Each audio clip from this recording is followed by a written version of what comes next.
How to manage your time as a researcher. Tracking goals on various timescales can help scientists to make the most of their days. A 2022 Nature survey found that 70% of graduate students work more than 40 hours per week and that 68% have difficulty maintaining a good work-life balance. And, according to Nature's 2021 Salary and Jobs Survey, nearly half, 45%, of scientists across all career stages report signs of burnout and overwork. Time management strategies can help to rein in work hours, but can also promote a culture of unhealthy hyperproductivity or act as a band-aid to cover up toxic research environments. To use your time more efficiently and prioritize your most important tasks, you track your goals on 3 timescales. Level 1. Big picture. Big picture planning encompasses long-term goals. For graduate students, this might include your ideal time to graduation, learning specific skills or career exploration.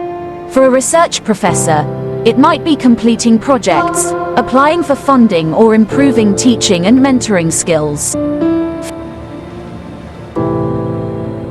For example, the Gantt chart, a type of horizontal bar chart that plots project timelines such as Microsoft Excel and Google Sheets have templates for creating these.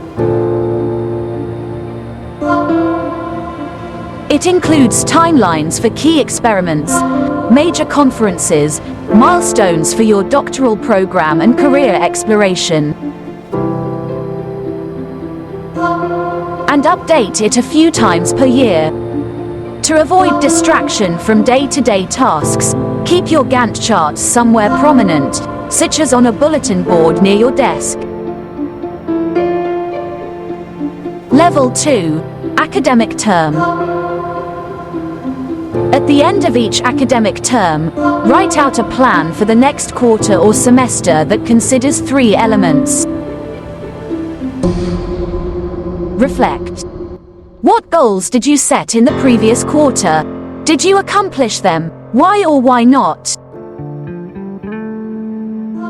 Forecast. What events, commitments and deadlines are coming up this term? Prioritize. What goals will you set for this quarter? Which ones will you prioritize? Your targets for the next few months should arise from and contribute to your big picture goals. These might include completing particular experiments, writing a paper or grant application, or preparing to teach a course.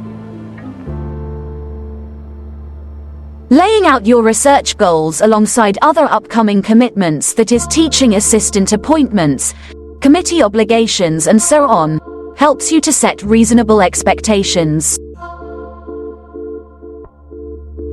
One tool that can be helpful at this level is the Kanban board, which features columns with different labels for you to categorize and track tasks or projects.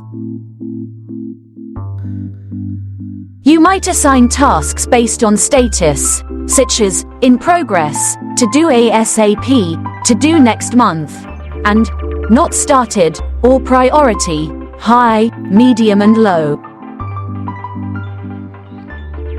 Several online tools provide Kanban boards, including Trello and Notion. Alternatively, you can make an old-school board using sticky notes. Level 3. Daily or weekly. For finest-grained planning, you can use a daily planner, but preferably to work on a weekly timescale because research often involves experiments that run over several days. In either case, you can assign specific slots for each task, known as time blocking, or use to-do lists. Time blocking is ideal for planning experiments around other commitments and for organizing protocols across multiple days. It works best for tasks that require at least 30 minutes to complete. All you need is an electronic or paper planner. Keep in mind that your plan should be flexible. If an experiment takes longer than expected, or if journal editors request manuscript revisions on a tight timescale, you'll need to accommodate these changes. To-do lists save you from having to schedule every minor task and can help to remind you of small but important jobs. However, they're less than ideal for longer tasks that take several hours or stretch across several days. Without blocking out specific times, it can be difficult to predict whether your immediate to-do list is reasonable.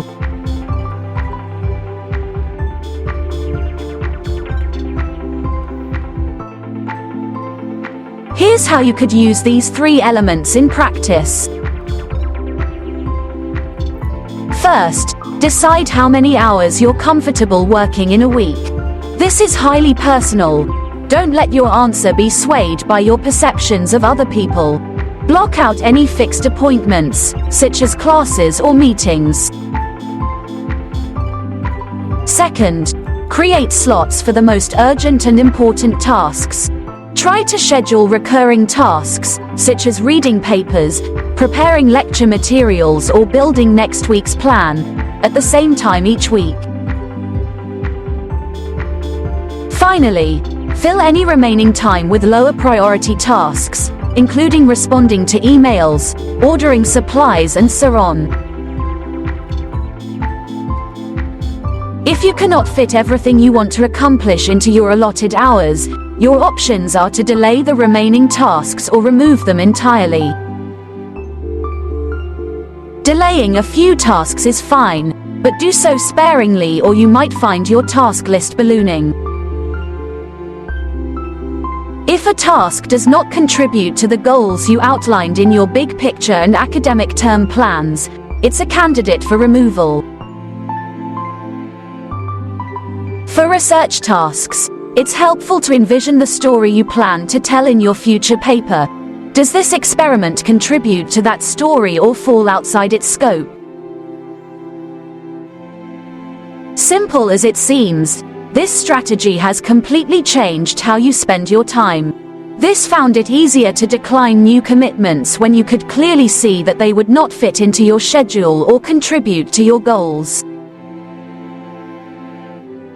You will become a better mentor for your undergraduate researchers and carved out space for your hobbies, health, and social life.